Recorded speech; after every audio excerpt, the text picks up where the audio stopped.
Hi dears, എല്ലാവർക്കും രാഖീസ് വണ്ടർലാൻഡിലേക്ക് സ്വാഗതം. ഇന്ന് നമുക്ക് ചപ്പാത്തിയുടെയും ഫ്രൈഡ് റൈസിന്റെയും ഒക്കെ കൂടെ കഴിക്കാൻ പറ്റിയ ഒരു സോയാ കൊണ്ടാട്ടം തയ്യാറാക്കാം. അതിനായി ഞാനിവിടെ ഒരു 1.5 കപ്പ് സോയാ ചങ്ക്സ് വെള്ളത്തിലിട്ട് കുതിർത്ത് ആ വെള്ളം മുഴുവൻ പിഴിഞ്ഞു കളഞ്ഞ് വെച്ചിരിക്കുന്നതാണ്. വലിയ സോയാബീൻ ആയതുകൊണ്ട് ഞാൻ രണ്ടായിട്ടൊന്ന് കട്ട് ചെയ്താണ് വെച്ചിരിക്കുന്നത്.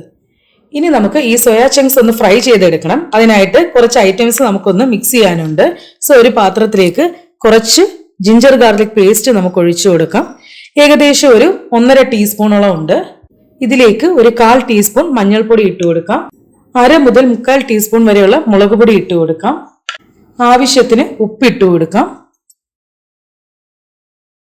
കുറച്ച് നാരങ്ങാ നീര് ഒഴിച്ചു കൊടുക്കാം. നാരങ്ങാ നീരിന് പകരം വേണമെങ്കിൽ വിനേഗർ യൂസ് ചെയ്യാം.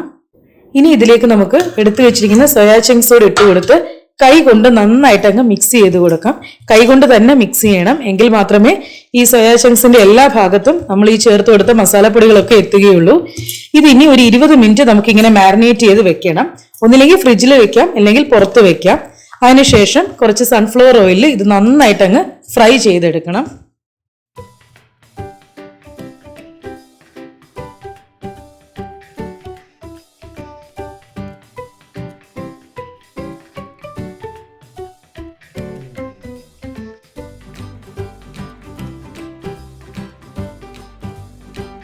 സോയാ ചങ്ക്സ് ഫ്രൈ ചെയ്ത് കഴിഞ്ഞു. ഇനി നമുക്കൊരു പാത്രത്തിൽ കുറച്ച് ഓയിൽ ഞാൻ ഒഴിച്ചു കൊടുത്തിട്ടുണ്ട്. അത് ആ സോയാ ചങ്ക്സ് ഫ്രൈ ചെയ്ത ഓയിൽ തന്നെയാണ്, അതുകൊണ്ടാണ് ഈ ഒരു കളറ്. എണ്ണ ചൂടാകുമ്പോഴേക്കും അതിലേക്ക് ഒരു 3 വറ്റൽമുളക് ഇട്ട് കൊടുക്കാം. ഇനി കുറച്ച് കറിവേപ്പില ഇട്ട് കൊടുക്കാം. ഇനി ഒരു 10-15 ചെറിയ ഉള്ളി, 1 ടീസ്പൂൺ ഇഞ്ചി വെളുത്തുള്ളി പേസ്റ്റ് ചേർത്ത് കൊടുക്കാം. ആവശ്യത്തിന് ഉപ്പ് ഇട്ട് കൊടുക്കാം. ഇനി ഈ ഉള്ളി നന്നായിട്ടങ്ങ് വഴറ്റിയെടുക്കാം. ഞാനിവിടെ ഒരു 15 ചെറിയ ഉള്ളി അരിഞ്ഞാണ് ചേർത്ത് കൊടുത്തിരിക്കുന്നത്. ഇനി ഉള്ളി ചിലപ്പോൾ എല്ലാവർക്കും അവൈലബിൾ ആയിരിക്കണം എന്നില്ല. അതുപോലെ തന്നെ ഉള്ളി ക്ലീൻ ചെയ്യാൻ മടിയുള്ളവരുണ്ടായിരിക്കാം. അങ്ങനെയൊക്കെ ഉള്ളവരാണെങ്കിൽ ഒരു സവാള ചെറുതായിട്ട് അരിഞ്ഞ് ചേർത്ത് കൊടുത്താൽ മതിയാകും. പക്ഷെ ഉള്ളി ചേർക്കുമ്പോൾ ഒരു പ്രത്യേക ടേസ്റ്റ് ആണ്. വേണ്ടാന്നുണ്ടെങ്കിൽ സവാള ചേർത്ത് കൊടുത്താലും മതിയാകും. ഇനി ഈ സവാള നമുക്ക് നന്നായിട്ടങ്ങ് വഴറ്റിയെടുക്കാം. അതിനുശേഷം നമുക്ക് പൊടികളൊക്കെ ആഡ് ചെയ്ത് കൊടുക്കാം.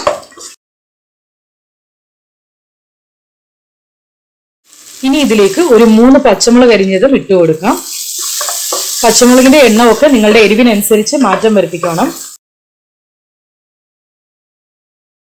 ഉള്ളി ചെറുതായിട്ട് വാടി വന്നിട്ടുണ്ട്. ഇനി ഇതിലേക്ക് ഒരു 1/4 ടീസ്പൂൺ മഞ്ഞൾപ്പൊടി ഇട്ട് കൊടുക്കാം. 3/4 ടീസ്പൂൺ മുളക് പൊടി ഇട്ട് കൊടുക്കാം. ഇനി ഈ മുളക് പൊടിയുടെ പച്ചമണം മാറുന്നത് വരെ നന്നായിട്ടങ്ങ് വഴറ്റിയെടുക്കാം. അതിനുശേഷം നമുക്ക് മല്ലിപ്പൊടിയും ഗരം മസാലയും ചേർത്ത് കൊടുത്താൽ മതിയാകും. പിന്നെ ഇതിലേക്ക് ചിലര് ചതച്ച മുളക് ചേർക്കാറുണ്ട്. അപ്പൊ എന്റെ കയ്യിൽ ഇപ്പോൾ ചതച്ച മുളക് അവൈലബിൾ അല്ലാത്തതുകൊണ്ടാണ് ഞാൻ ചേർത്ത് കൊടുക്കാത്തത്. നിങ്ങളുടെ കയ്യിൽ ഉണ്ടെന്നുണ്ടെങ്കിൽ അതും ഒരു 1/4 ടീസ്പൂൺ ചേർത്ത് കൊടുക്കാം.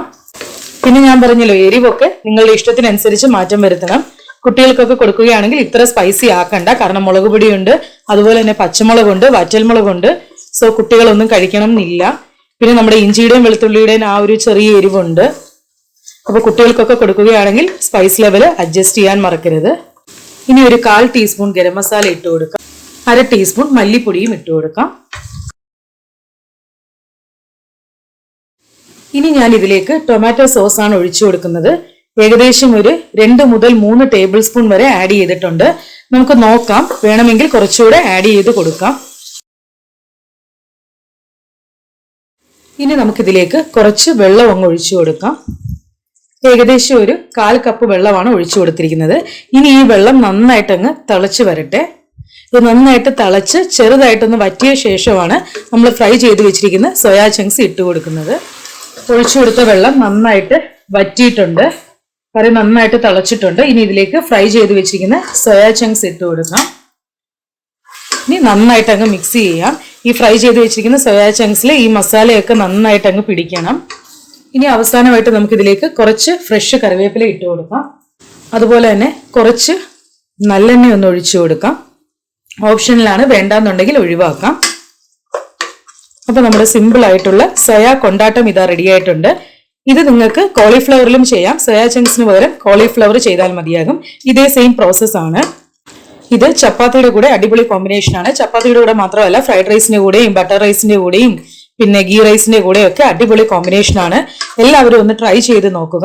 വീഡിയോ ഇഷ്ടപ്പെട്ടാൽ ലൈക്ക് ചെയ്യുക, ഷെയർ ചെയ്യുക.